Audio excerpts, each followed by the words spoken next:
धन्यवाद चेयरमैन साहब। हम सभी को कभी ना कभी यहाँ से रिटायर होना है। आज हमारे 4 साथी जो जम्मू कश्मीर से है, मीर मोहम्मद, फयाज, शमशेर सिंह मनास, नज़ीर अहमद और हमारे गुलाम नबी आज़ाद साहब रिटायर हो रहे हैं। ये सभी जम्मू कश्मीर से है। एक ऐसा राज्य है जो हमेशा हमारे दिल में राज करता आया है। ये हमारे जो साथी है, हमेशा नज़ीर भाई या मीर मोहम्मद जी जब भी मिलते थे इतने सालों में, हमेशा कश्मीर की समस्या के बारे में, उनकी युवाओं के बारे में हमसे बात करते थे और हमें हमेशा निमंत्रण देते थे, आप कश्मीर में आइए, आप खुद देखिए स्थिति क्या है। और हम भी बोलते थे हम ज़रूर आ जाएंगे। और जब से 370 हटा दिया हमारे गृह मंत्री जी ने, तब तो मैं उनको बोलता था कि अभी तो हमको आना ही पड़ेगा कश्मीर में स्थिति देखने के लिए। लेकिन अभी आज हम रिटायर हो रहे हैं। आप लोग, हमारे अपोजिशन लीडर गुलाम नबी आज़ाद, जैसे सतीश जी आपने कहा कि मुझे भी विश्वास नहीं हुआ आज कि आज़ाद साहब रिटायर हो रहे हैं, क्योंकि ऐसे व्यक्ति है आज़ाद साहब, वो तो कश्मीर के गुलाब है, बिन कांटे के। उनकी सभ्यता, उनकी नम्रता, वो हमेशा हमें मार्गदर्शक रही।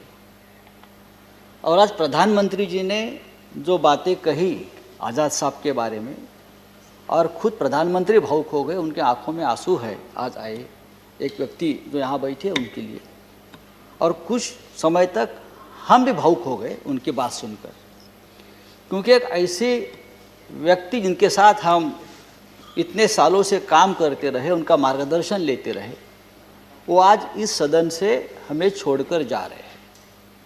लेकिन हमें विश्वास है कि ये सदन उनके बिना आज जो सुना सुना लगेगा, ये महफिल, ये तो महफिल के आदमी है गुलाम नबी आज़ाद, जल्दी ही इस महफिल में, इस चमन में लौट आ जाएंगे, मुझे पूरा विश्वास है।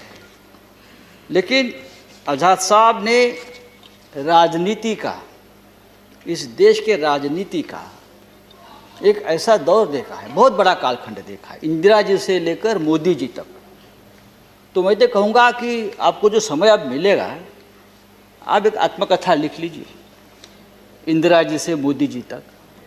ये जो आपने देखा है, जो आपने अनुभव लिया है, वो बहुत कम लोगों ने इस देश के राजनीति में नज़दीक से देखा है। कश्मीर से एक युवा कार्यकर्ता दिल्ली में आता है उस वक्त 1975, बराबर।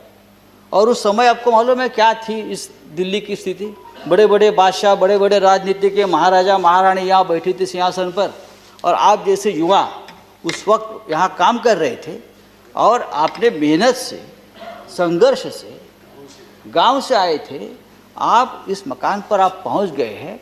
ये हमारे लिए भी गर्व की बात है, एक स्वाभिमान की बात है। तो मुझे लगता है कि आज़ाद साहब, आप कभी रिटायर नहीं होगे। और महाराष्ट्र से उनका बहुत पुराना रिश्ता है। ये महाराष्ट्र से चुनकर, जैसे पवार साहब ने कहा कि वाशिम विदर्भ से, हाँ, बहुत ही ऐसा एक डिस्ट्रिक्ट है, पिछड़ा हुआ डिस्ट्रिक्ट है, वहाँ से आप चुनकर आते थे। आज भी अगर आप विदर्भ में जाएंगे तो आज़ाद साहब को चाहने वाले आज भी एक जनरेशन है उस वक्त की। और अब आज़ाद साहब को आप कभी सामने मिले, हमारे जैसे लोग तो मराठी में थोड़ी बहुत जो उस वक्त सीख ली थी, काय कसं काय आहे वगैरह, ऐसे वो बात करते हैं आज भी। जैसे मोदी जी कभी कभी मराठी में बात करते हैं, क्योंकि उनका रिश्ता रहा महाराष्ट्र से।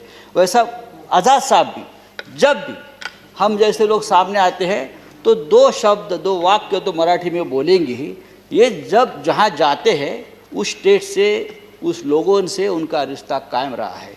आपके कांग्रेस पार्टी में नेता बहुत है आज़ाद साहब, नेताओं की कमी नहीं आपके पार्टी में, लेकिन पूरा देश जिनको जानता है, पहचानता है, वो गुलाम नबी आज़ाद आप जैसे बहुत कम लोग हैं जो पूरा देश को अपने साथ आप लेकर काम करते थे, हमने बहुत नजदीक से देखा है।